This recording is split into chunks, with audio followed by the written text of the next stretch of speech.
deciding who is going to be the Khalifa. And he was nominated himself, but he's taken himself out of the process, and now he's left the process to choose which of Uthman and Ali radiallahu anhu are the most deserving. And he begins with the consultation. He consults the senior companions of the Muhajirin and the Ansar.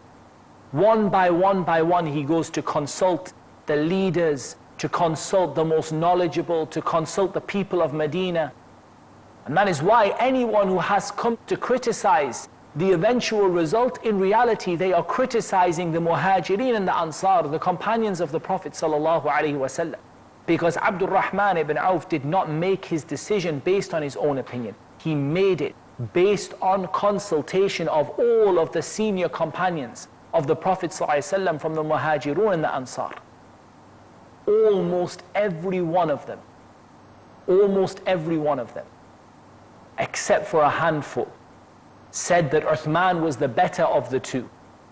And they said that in the ahadith of the Prophet sallallahu alaihi wasallam, Uthman is mentioned as being the better of the two.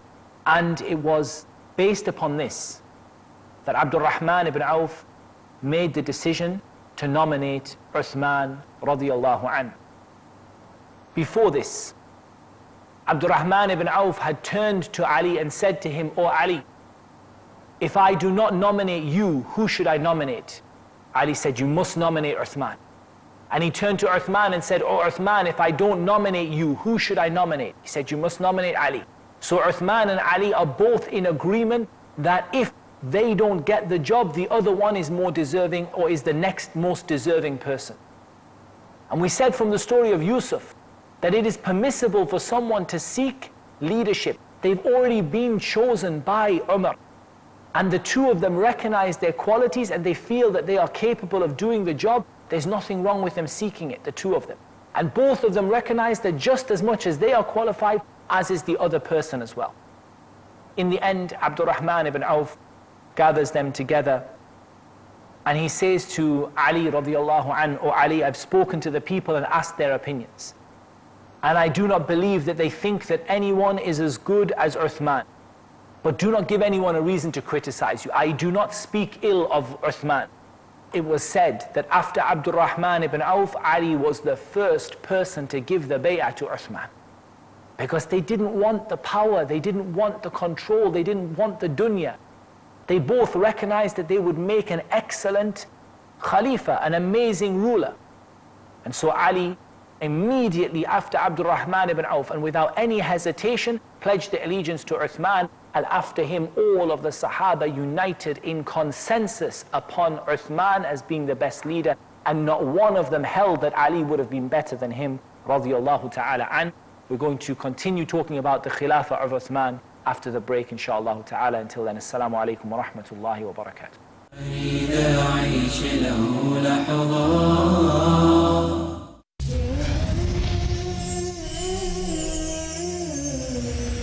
Assalamu alaikum wa rahmatullahi wa barakatuh. This is Abdul Rahim Green wishing you a wonderful Eid al-Adha.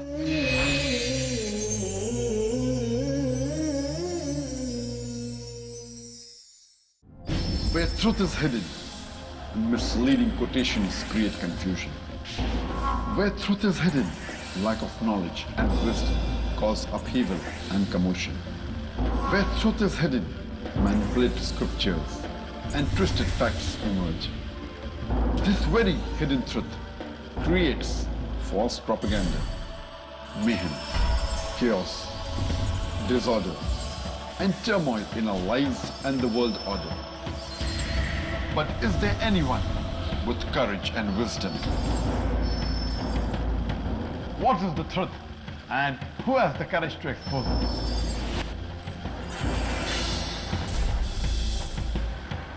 Because it's your right to know the truth. Watch truth prevail and lies perish in Truth Exposed by Dr. Zakir Naik. Tonight at 9 p.m. and repeat telecast at 7:30 a.m. Saudi Arabia on Peace TV.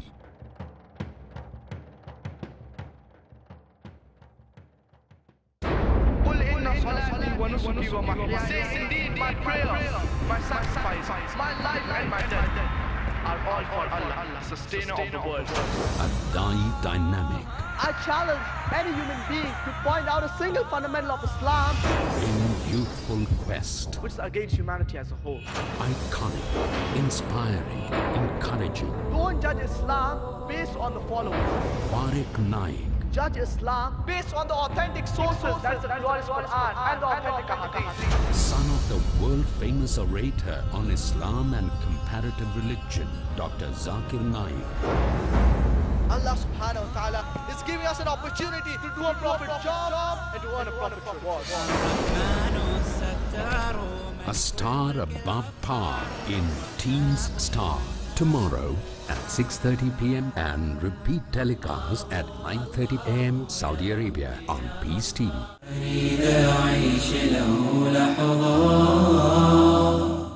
Brothers and sisters, Assalamu alaikum wa rahmatullahi wa barakatuh. We're talking about the Khilafah of Uthman ibn Affan radiyallahu ta'ala anhu wa ardah.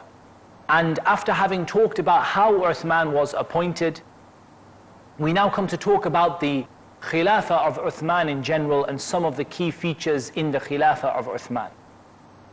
For the first 6 years, approximately the first half of the Khilafah of Uthman radiyallahu ta'ala an, everything went smoothly.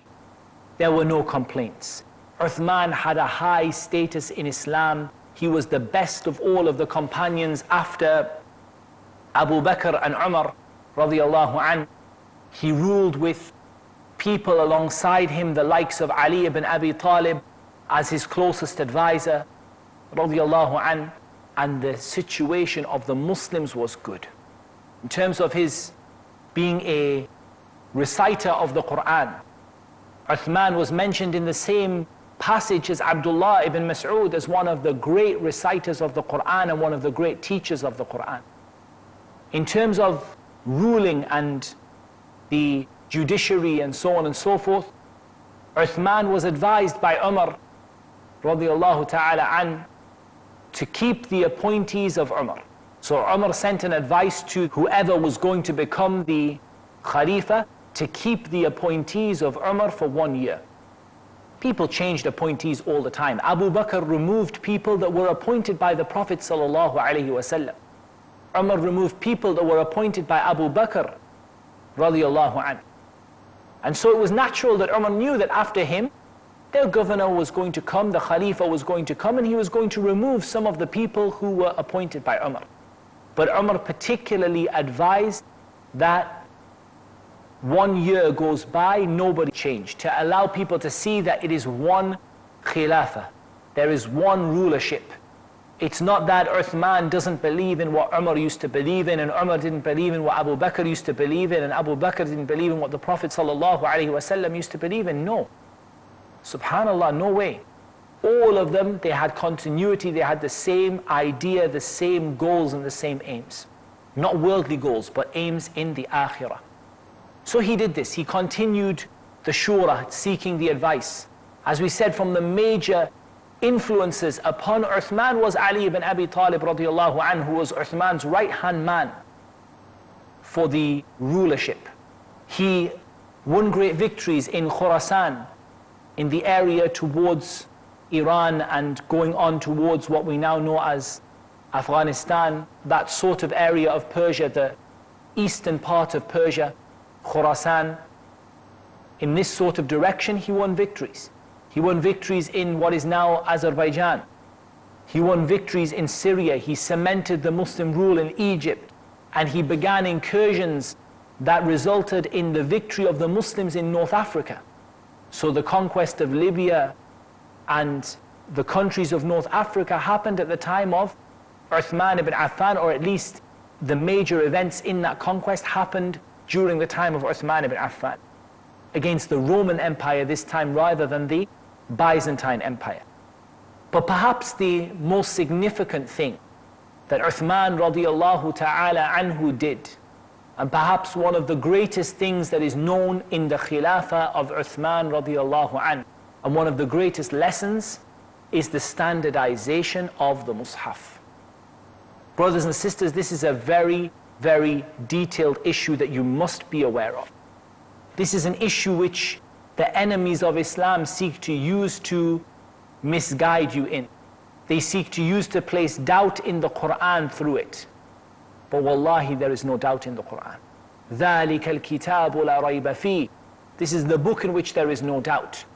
Whatever Uthman did was done by consensus of the scholars. Let's just step back a moment.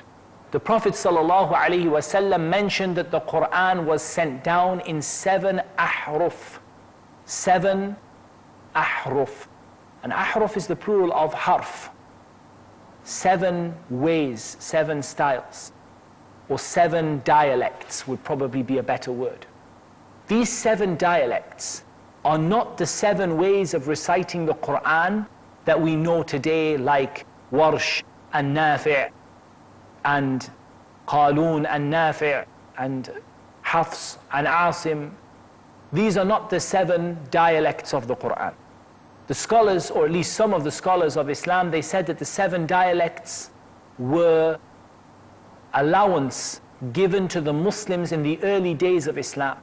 That the Quran was revealed to people who were illiterate, who had very little knowledge, the Bedouins of the desert. Each of them had their own dialects and ways. And so they were allowed as an allowance, as a temporary measure by the Prophet ﷺ to pronounce some of the words in the Quran in the way that they knew how to do. That is one opinion. The other opinion is that the 7 dialects are incorporated within the different ways of reading the Quran that we know today. And Allah subhanahu wa ta'ala knows best. In either case, Uthman saw a number of concerning things with regard to the Mus'haf, and it was brought to his attention by a number of people that there were concerns regarding the Mus'haf. First of all, very few people could write. People also, as another concern, had the issue of making notes in the Mus'haf. Many foreigners entered into Islam. They've started to become arguments over the Mus'haf. People would travel from area to area, and when they would travel and find someone reading a different way, there would be arguments and fights breaking out. Uthman saw the huge evil in this and feared that the Mus'haf, the Quran, was going to end up becoming like the Bible, with versions and different copies and different ways and different chapters and different paragraphs, and there would be no way to standardize it. Once those great companions, those great reciters of the Quran, of which Uthman was one, once they passed away, who was going to standardize? They would argue over things that the Prophet ﷺ allowed them temporarily, or things the Prophet ﷺ said and then stopped. Because within the Quran there are ayat the Prophet ﷺ read and stopped reading. There are ayat that the Prophet ﷺ read and their ruling has gone. There are ayat that the ruling remains and the ayah has gone. All of these are within the Quran as a wisdom from Allah in the life of the Prophet ﷺ. There was so much confusion from people entering into Islam from the outer territories that Uthman saw the need once and for all to produce a standardized copy of the Quran that the companions would agree upon. It was not Uthman's copy of the Quran. He took it from Hafsa bint Umar radiyallahu anhuma. Hafsa, the daughter of Umar, may Allah be pleased with them both. And he simply copied the Mus'haf of Hafsa, saying that wherever there was any disagreement between the people, and he appointed a committee to do so, of the great reciters of the Quran, those who the Prophet ﷺ personally revised the Quran from beginning to end with, he appointed them. And he simply said, if you have any areas of disagreement, choose the dialect of Quraysh. Again, the scholars disagree. Were these dialects a temporary measure, or they are always allowed to read? Many of the scholars say these dialects were temporary for people outside of Quraysh who couldn't speak the language of Quraysh. And so temporarily they were allowed, and some of the scholars say that the 7 were preserved in the vast majority of the form with the Mus'haf of Uthman, and Allah Azza wa Jal knows best. But the point here is that Uthman said, if you have any difficulty, then go with the dialect of Quraysh, because this is what the Prophet ﷺ used to speak, and this is what the Prophet ﷺ used to recite. Bear in mind, brothers and sisters, we are not talking about the different ways of reading the Quran. We're not talking about Hafs and Warsh and Qalun. We're not talking about the different ways of reading the Quran like Maliki Yawmiddin and Maliki Yawmiddin. We're talking about something different. Something that existed in the beginning of Islam that was not practiced once the Mus'haf had been gathered by Abu Bakr amongst the companions of Quraysh, but was still present in some of the outer lands. Still there was a confusion. What if a companion dies with notes in the Mus'haf and people take it to be part of the Quran? We need to have something that is agreed upon by the companions. The Prophet ﷺ said, my ummah will never gather together upon misguidance. This is a clear hadith that whatever all of the Sahaba agree upon is a sunnah of the Prophet ﷺ, and it's an authentic action to do in Islam. So all of the companions together agreed upon this Mus'haf. And it was not the Mus'haf that we have today, which is the riwayah of Hafs and Asim. It's the narration of Hafs and Asim. It's not this. But it was something of the same shape, without the dots of the ta, without the dots of the ya, some of the alif, the small alif that is written above the word. So Maliki Yawmiddin would be written Mim, Lam, Kaf. So it could be read Malik or Malik. Both of them were contained within the Mus'haf of Uthman. And all of the standard recitations we hear today, Warsh, Hafs, Qalun, all of them are from the standard Mus'haf of Uthman.